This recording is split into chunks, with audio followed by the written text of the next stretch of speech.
afternoon, everyone. Welcome to the Real Men of Real Estate here on KCAA Radio. You can find us on the dial at 1050 AM or 106.5 FM. My name is Dan Redig. I'm the host for the third Sunday at 1 p.m. So I'm glad you came to join us. And today I've got the distinct pleasure of having Steve Matley, the president of Coast to Coast Equities, with us, and also the director of education for the San Diego Creative Investors Association. Thanks for being here, Steve. Thanks for having me, Dan. I always love talking with you. Enjoy being on the show. Definitely. This is going to be great. So the way you invest in real estate is a little bit different. We'll get into some of the details, but land flipping, what is that? Can you kind of help maybe some people who aren't familiar with what that is? Sure. See how it works. Okay. So people I think are familiar with the idea of a real estate flip, or if they watched enough of the TV shows, HGTV and DIY, and those are based on houses. And in that type of a flip, you buy a physical house, you close escrow on it, and then you do something to add value to it. You fix it up, you make it better, you add some square footage, you fix the yard, and then you go sell it for more money. Okay, so that's a classic fix and flip. We do the same thing, but different. And what I mean by that is we'll buy empty land. So the first thing is acquisition's tougher because you can't go knock on a door and ask somebody if they want to sell. There's no door to knock on. It's just an empty field. So we have to find out who owns it, which may or may not be local, it may be out of state. Then once we figure that out, we negotiate, we purchase that land. We don't actually buy it. We put it into escrow actually. And then we fix it, but we don't fix it physically. We don't go to Home Depot and buy a bunch of parts. We don't change the land at all. We change legally what it is, which sounds weird, but the land has. So you're just dealing with a city. It's basically totally hands off. Yeah, well, yeah. In terms of development. It's hands off construction wise. It's very hands on when it comes to the legal side of it. So what we're doing is, let's say we buy a piece of land at 50 acres and it's zoned agricultural. And we buy a lot of that land that's kind of fallow agriculture, right? We buy that, and legally, because it's an agricultural piece of land, you can have 2 to 3 residences on that land. You have a main house and then a couple of other houses if you want. Sometimes they'll allow a little more if you have like worker housing. But that's what you're going to have, is basically 2 or 3 homes. But it's 1, maybe 2 big parcels. We're going to go in and change first the zoning. Instead of being agriculture, we're going to change it to residential or commercial or industrial or whatever we want to use it for.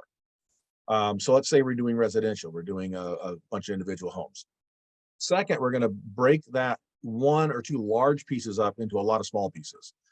Example, I have a piece of land in Riverside County, picked up about 37 acres. It's a single parcel, single APN.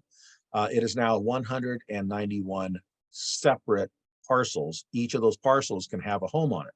Instead of 2 or 3 homes, you can have 191 homes on it. So now somebody can, change. Wow. Yeah. So now somebody can build a house on each one of those sites and sell the houses off to 191 separate people. Okay. So I look at it as if you did a fix and flip with a house and you bought a 2-bedroom, 1-bath bungalow, and after you did the fix on it, it was now a 100-unit condo building. That'd be a huge upside, right? Right, massive, absolutely. Yeah, massive, exactly. Okay, so that's kind of the same thing we're doing, but we don't actually do anything to the dirt. If you drove by that site over the entire time we were working on that, you would have no clue anything was going on or that it was changing its value. And so we buy it by the acre. Let's say I buy it for $100,000 an acre. Okay, and then when I sell it, I'm selling it for say $45,000 per lot. So I may pick it up for say 4.5 million. I'm going to sell it for 12. Got it. All right. So that's kind of how that enough, works. I suppose. What's that? Sounds simple enough, I suppose, but there's a lot more to it, I'm sure. Yeah, exactly. So finding these plots, what's kind of your secret there? How do you do it? Well, we don't buy anything that's listed. I have a lot of people approach me all the time and say, hey, I know somebody who's selling some land. Generally, I don't, because people have listed land. That means they've already got a timetable in place and they want the all cash 60 or 90-day escrow. That doesn't work for us at all. So we're Okay. going to go out and find, first of all, the area. And when I say the area, I mean the location. And I know we think location, location, location has to do with, are you at a busy corner? Do you have a view of the ocean? Those kind of things. That's not what we're talking about here. We're talking about the agency having jurisdiction. So as the AHJ, that would be the county or the city that's going to give you permission. So in order to do what I just described to you, I have to So you got go to know who and, you're working with. yeah, I've got to go to the local These guys might city. not be agreeable. Yeah. Yeah, so if I'm in a city, I have to go to the city. If I'm outside of a city, I go to the county. And I have to go and get permission from them to do what I want on the land that we own. That sounds weird, I but got it. there's reasons for that. There are very valid reasons for that, although some people are abusive with it for both, but there's reasons for that. You want to be able to control what other people are doing around you so they don't devalue your property next door or across the street. We also don't want Certainly. incompatible uses next door. I don't want the strip bar next to the grammar school, right? These kind of things just don't work. Right. Yeah. So That would there's not work zoning very well. laws. Yeah, so this has to do with zoning laws and land use, right? So I'm going to go to an area and figure, okay, is this town, city, county, whatever it is, are they in favor of growth or do they not want growth? And it's their business. No one's not bad or good. It's just I need to know that. I don't want to force things onto a community that doesn't want them. So you go into a city and say, I want to put in 100 and some odd houses here. And they say, no, not over my dead body. Okay, well, then we Right. want to put it there. I'm not going to Go argue with somewhere you. else. It's your Yeah. community. You live there, right? I'm just trying to help out, right? And I mean that it's not entirely altruistic, but yeah, we do. We provide developer fees when land is developed and intersections with stop signs become signalized. Money comes into the schools. New parks are built. Police and fire services are funded. All that type of stuff, right? But for some towns, they say, we've got all that covered, and we just don't need more crowds and more cars. So don't come into this area. That's fine. That's fair enough. Maybe they'll say we're okay if you're coming here, but there's certain things we'll do and certain things we don't want to do. So get out of here with those kind of projects, but come on in with these kind of projects. And so Got we'll it. say, okay, what Okay. do you need? There's a city in Arizona. We showed them a plan we were going to do for build to rent senior housing, and they loved it. But they said, this is great, and we're very much in favor of it. What do you got for workforce housing? We said, we didn't have one of those on the plans. They said, well, that's what we really need. We're trying to lure Got it. big companies, big employers in. We need a place for people to live that are going to work there. And that's what Right. those people are telling us, where will our workers live? And so they sat down with us and we said, oh, well, if that's what you want to do, we can make that happen. So now we're doing a project the city specifically asked for, which means we're probably not going to get a lot of resistance from them. Right. Right. They're going to be eager to work with you, or at least generally helpful, but they Very might have much an awful so. lot of rules or something. Yeah, well, we're solving a problem for them, because if they can show that there is workforce housing in process, then they can tell that to potential large employers that would consider coming into their area to build a home. Mm-hmm. So Got it. we kind of go out and figure, okay, where's the area? Does it have access? It's not landlocked. Is there utilities? The utilities need to be there or close by. Topography, like in Southern California, most of the land that's empty is all vertical now. All the flat stuff got built, right? So that means Right. you're into some heavy civil engineering and grading and retaining walls and those type of things.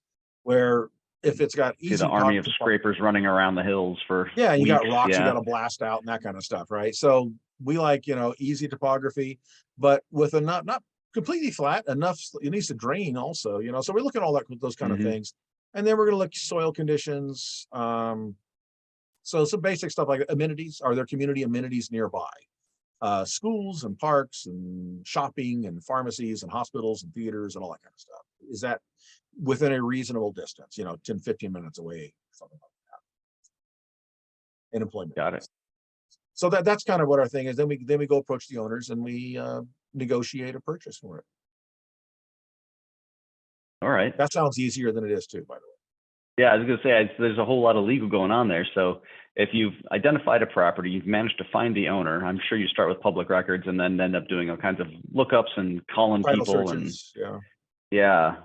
So how does it generally go to figure out what you need? Like, the cities are that up front, or do you have to do a lot of research? Like, what goes into knowing what you've got to provide? Okay, so first of all, as far as what its existing use and what it could be, a lot of that's available just Yeah. on the city's internet. They're a set of websites. Okay. So there's a zoning plan in virtually every city and county, and that is what the property is currently. What is it currently designated for? Residential, commercial, industrial, agricultural, rural residential, whatever it is. Then there's a general plan. The general plan is what the city or the county would like it to be when they know it's going to be developed or changed, but this is the use we'd like to see it become. And they've mapped all that out because they want to organize their city, right? And say, this is a place for high density housing, for lower density housing. This is a place for commercial retail. This is a place for industrial, right? They want to figure all that stuff out, and they can lay out their street systems and all that kind of stuff to handle that. So they've got that plan, which is like, what will our town look like in 25 years, right? That's kind of what they're looking. And so you look at both, and we usually buy the land under whatever the zoning is, and we're trying to take it to whatever the general plan says it'll be. Now, you can do things other than the general plan, but you got more work to do. You got to convince them. And again, for us, we like to come in and do what the community would like to see. Okay. So basically, you start out with a recipe that they provide, and it's a matter of trying to figure out how you can provide or fill the need that the city's got. Right.